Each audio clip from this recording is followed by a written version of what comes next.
Good evening everyone, welcome back to my channel. কেমন আছো তোমরা সবাই? আশা করছি সবাই খুব ভালো আছো, আমিও বেশ ভালো আছি। আজকে হচ্ছে 28শে জানুয়ারি। আজকে সকাল থেকে আমার ব্লগ করার কোনো প্ল্যানিং ছিল না, হঠাৎ করেই ঠিক হয়েছে কালকে আমি বাড়ি চলে যাব।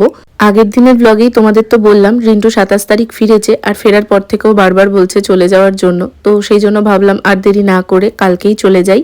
আমার ডকুমেন্টসের কাজের জন্যই আমার এবার বহরমপুর আসতে হয়েছিল, আর যেহেতু 25 তারিখ অবধি আমার কাজ ছিল সেই জন্য আমি যেতে পারিনি। আর কাজ যখন সব হয়েই গেছে অযথা দেরি করার কোনো মানেই হয় না। সেই জন্য আজকে সন্ধেবেলাতে সমস্ত কিছু গোছাগুছি করে নেব। কালকে আমি আর আমার সাথে হয়তো মাও এবার যাবে, সেরকমটাই কথা হচ্ছে। দেখা যাক, সময়ের সাথে সাথে সবটাই তোমাদের সাথে শেয়ার করব। তবে ওঠার পর এদিকে প্রথমে আমি বিছানাটা গুছিয়ে নিয়েছি। আসলে আমার ডকুমেন্টস, স্মার্ট ডকুমেন্টস সমস্ত কিছু একসঙ্গে ঘেটে আছে, তো ওগুলোকে সব নিয়ে বসতে হবে, ঠিকঠাক করতে হবে। সেই জন্য সবার প্রথম বিছানাটা পরিষ্কার হওয়া দরকার, তাই এই কাজটা সবার প্রথম শেষ করেছি।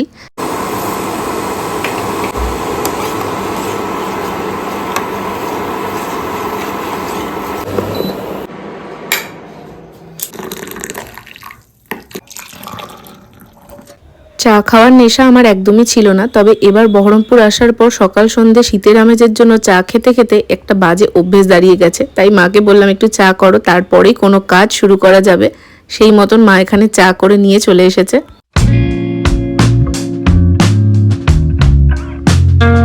আজকে সকাল থেকে ব্লগ করিনি, এখন সাডেন ব্লগটা শুরু করলাম। তার কারণ হচ্ছে কালকে আমি চলে যাব গয়েশপুরে, তো তাই জন্য ভাবলাম আজকে ব্লগটা শুরু করি, কারণ জামা কাপড় গোছানো আছে, প্লাস এই মুহূর্তগুলো আমি ক্যাপচার করে রাখতে চাই, সেই জন্য ব্লগটা শুরু করা।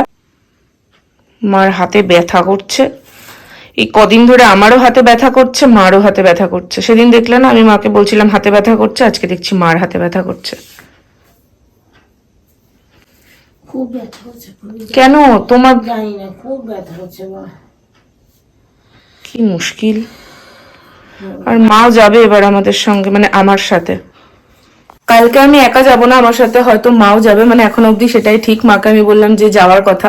আমার একা একা যেতে না ভালো লাগে না। আসার সময় একটা আলাদা এক্সাইটমেন্ট থাকে, মন খারাপ থাকলেও যে ঠিক আছে আমি এ বাড়িতে আসছি, একটা আলাদা এক্সাইটমেন্ট থাকে, আমার আসতে অসুবিধা হয় না। যাওয়ার সময়তে না আমার খুবই মন খারাপ লাগে, আমি জানি না, আমার তখন একা যেতে মনে হয় আমি পারবো না, আর মারও মনটা খারাপ হয়ে যায়। তো সেই জন্য আমি বললাম যে না, তুমি চলো। কি খুঁজছো? কি খুঁজছো? তোর মেজমার নাম্বার লেখা আছে, কিন্তু সেটাই ফোনে সেভ করো না কেন? ফোনে ছিল, ইয়ে হয়ে গেছে। বাইরে তোমাদের দেখা, এইখানে দেখো দুটো নোটপ্যাড আছে। এটা ওই কি লাইফ গার্ড সামথিং কিছু একটা ব্র্যান্ডের। এই নোটপ্যাড গুলো বাবা ইউজ করে, তার সঙ্গে এরকম একটা পেন আছে, এখানে একটা চাবির রিং আছে। এই একটা নোটপ্যাড না, আমি এখানে আসার পর থেকে ভিডিও রিলেটেড জিনিসপত্র লিখতাম। এই দেখো, এটাতে লিখতাম। তো এখানটা করে আমি লিখেছি, এখানে আমার কিছু টার্গেটস, কিছু জিনিসপত্র লেখা আছে, তো এটার মধ্যে আমি লিখতাম। যে কারণে এই দেখো, এখানটা করে সমস্ত কিছু আমি লিখতাম। এবার বাবা দেখেছে যেহেতু এটা আমার লাগে, তো সেই জন্য বাবা আবার এরকম দুটো এনে দিয়েছে। এগুলো কি বলতো, খুব হ্যান্ডি হয়ে যায় ব্যাপারটা। মানে বড় ডায়েরিতে লিখলে কি হয়, সবসময় ডায়েরিটা ব্যাগে করে যেখানে যাচ্ছি নিয়ে যাওয়াটা পসিবল হয় না। তবে এগুলোতে লিখলে না সেটা সুবিধা। মানে ছোট্ট একদম একটা পার্সের মধ্যে, সাইড ব্যাগের মধ্যে, যে কিছুর মধ্যে দেখলে মশাটা উঠলো, এত মশা এখানে, ওরে ভাই রে ভাই। তো যে কোনো কিছুর মধ্যে নিয়ে যাওয়াটা সুবিধা হয়, সেই জন্য এইগুলোতেই এখানে আসার পর থেকে আমি লিখতাম। আর ওই জন্য ওখানে আমার কাছে 3টা হয়ে গেছে। আমার ঠিক আছে, আমার এই বছরটা চলে যাবে। সব ডকুমেন্টস এই ব্যাগে ওই ব্যাগে ঘেটে আছে, তো এইগুলোকে এখন সব ঠিক করব আর কি। বাবার গুলো আমার গুলো সব আলাদা আলাদা করব।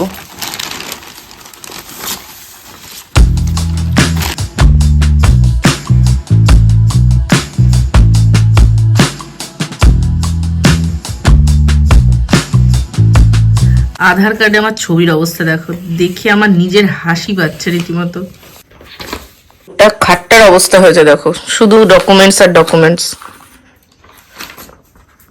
বাচ্চা 7:10। আর আমার এত প্রচন্ড গরম লাগছে, আমি সোয়েটার খুলে রেখে দিয়েছি, মানে ঠান্ডার লেশ মাত্র নেই। এদিকে মা কাজ চালিয়ে যাচ্ছে, কি খুঁজছে কে জানে, ভগবানই জানে। হ্যাঁ নিয়ে যাবো, এগুলো নিয়ে যাবো, এগুলো নিয়ে যাবো। কথা বললে আমার মা বিশ্বাস করতে চায় না, আর তারপর তর্ক করছে। আমি নিয়ে এসেছি গো, পুরো ফাইলটা ধরে নিয়ে এসেছি। আরে আমি আমার ফাইলটার মধ্যে না সমস্ত রেজাল্ট, একদম ছোটবেলা থেকে সব রেজাল্ট ছিল, তারপর আমার ম্যারেজ সার্টিফিকেট, এই সমস্ত কিছু ছিল। তো আরে এটা তো শুধু ম্যারেজ সার্টিফিকেট, আমি শুধু এটার কথা বলছি না, ম্যারেজ সার্টিফিকেট পাওয়া গেছে, আমি শুধু এটার কথা বলছি না। মশাই বললাম বলো দেখি, তো বুঝতেই পারছো না কথা, আমি ওর মধ্যে রাখিনি। এই ভেতরটাতে একবার দেখো, কোনো কাগজপত্র এখানে দেখতে পাচ্ছি না। তোমাদের একটা জিনিস দেখাই, আমাদের যখন রেজিস্ট্রি হয়েছিল তখনকার আমার আর রিন্টুর ছবিটা কেমন লাগছিল আমার মনে আছে। সন্ধ্যাবেলাতে আমি আর রিন্টু গিয়ে ছবি তুলে এসেছিলাম একসাথে, তখন অনেকটা আগে, মানে কত সালে আমাদের রেজিস্ট্রি হয়েছে, 2016-তে রেজিস্ট্রি হয়েছে। তো আমি আর রিন্টু দুজন মিলে গিয়ে ছবি তুলে এসেছিলাম। রিন্টুকে কি বাচ্চা বাচ্চা লাগছে, আমি তোমাদের দেখাচ্ছি, দাঁড়াও। এই দেখো, মনে হচ্ছে না রিন্টুকে জোর করে বকে ধমকিয়ে কেউ বিয়েতে বসিয়েছে। আর আমাকে দেখো, মনে হচ্ছে আমি চোখ বড় বড় করেছি, আরে তাই ভয় রিন্টু বসেছে। কি বাচ্চা বাচ্চা লাগছে, কি রোগা। দেখ, দাঁড়াও, দেখাতে পারছি না ঠিক করে, এই দেখো। প্লাস্টিকের মধ্যে যে জেরক্সের দোকান থেকে টান টান করে ইয়ে হয়, ওইটা করে রাখতে পারবো। এটা রেখে যাবো, ওটা রেখে, নাহলে এই যে এখানে এই যে ভাঁজ পড়ে গেলে, এটা আমি ওইখান থেকে ইয়ে করে কুড়িয়ে রাখবো, বুঝলি তো? তাহলে তোর অসুবিধা হবে না। আমারটা আছে এখানে প্রমাণপত্র, হয়ে আছে। আর এই যে আমি ব্যাগ নিয়ে বসেছি, ব্যাগটাও গুছিয়ে নেবো এখনই। এখানটাতে কসমেটিক্স গুলো ঢুকবে, ওইখানটা করে সব কসমেটিক্স রাখা আছে, ওখান থেকে নিতে হবে।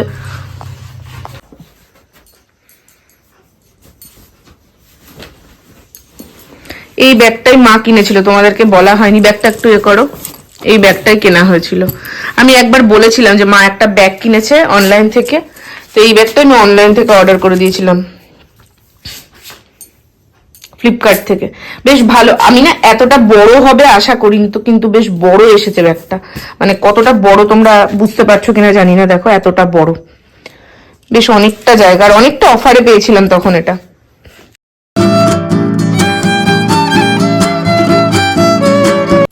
আমি একটু বেরিয়েছিলাম, মামুনদের বাড়ি গেলাম, দেখা করলাম। কালকে যেহেতু চলে যাব, ওর সকালবেলা ডিউটি থাকে, দেখা হবে না, তো সেজন্য একটু দেখা করে আসলাম। এখন নেল পলিশটা তুলবো। নেল পলিশটা আমি কবে থেকে ভাবছি রিমুভ করবো, শেয়ার করা হয়নি, আজকে ফাইনালি করবো। কারণ বাজে লাগছে, আধ খাওয়া হয়ে আছে। বাই দ্য ওয়ে, বাচ্চা এখন 10:10, অনেকটা রাত হয়ে গেছে। মার ব্যাগ গোছানো সমস্ত কিছু কমপ্লিট, এদিকে আমারও মোটামুটি কমপ্লিট। শুধুমাত্র কসমেটিক্স এর জিনিস কটা একটু চেক করতে হবে যে ওগুলো সব ঠিকঠাক না হয়েছে কিনা, কিছু ভুলে গেলাম কিনা, কারণ আমি তো সেভাবে বেশি কিছু আনিনি, আর যে কটা এনেছি সব কটাই প্রয়োজনের, তো ওগুলো একটু দেখে নিতে হবে, এই আর কি, তাহলেই হয়ে যায়।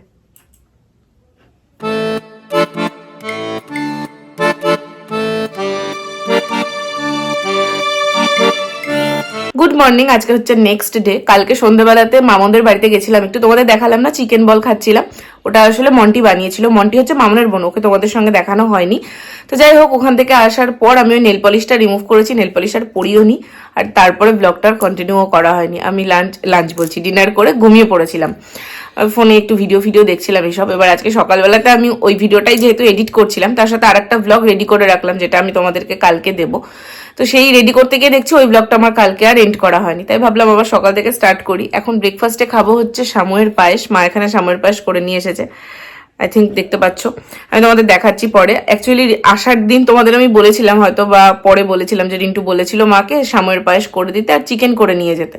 এবার চিকেনটা করে নিয়ে যাওয়া পসিবল হচ্ছে না, কারণ এত শর্ট টাইমের মধ্যে এত কিছু বাজার দোকান করা সম্ভব না, তো সেই জন্য সামুয়ের পায়েসটা করে নিয়ে যাচ্ছে। কাল যদি ও ছুটি পায় তাহলে কালকে চিকেন করা যাবে, এটাই আর কি প্ল্যানিং। তো চলো, এখন আমি এটাকে ব্রেকফাস্টে আগে তাড়াতাড়ি খাই। বাচ্চা এখন প্রায় 11:15, এটা খাওয়া কমপ্লিট করে আমি আর একটা ব্লগ, মানে কমপ্লিট ভয়েস দিয়ে রাখবো, তার সাথে আজকে যে শর্টসটা দেবো সেটাকেও রেডি করে আপলোড করতে হবে।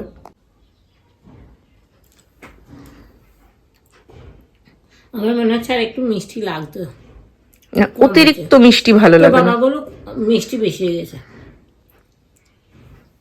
কি বলবো বল।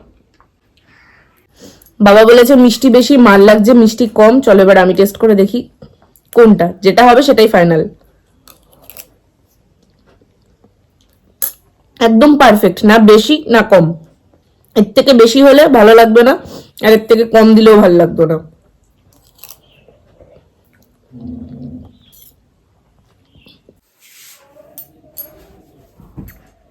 আজকে থেকে নিজের কাজ নিজে করা প্র্যাকটিস করো।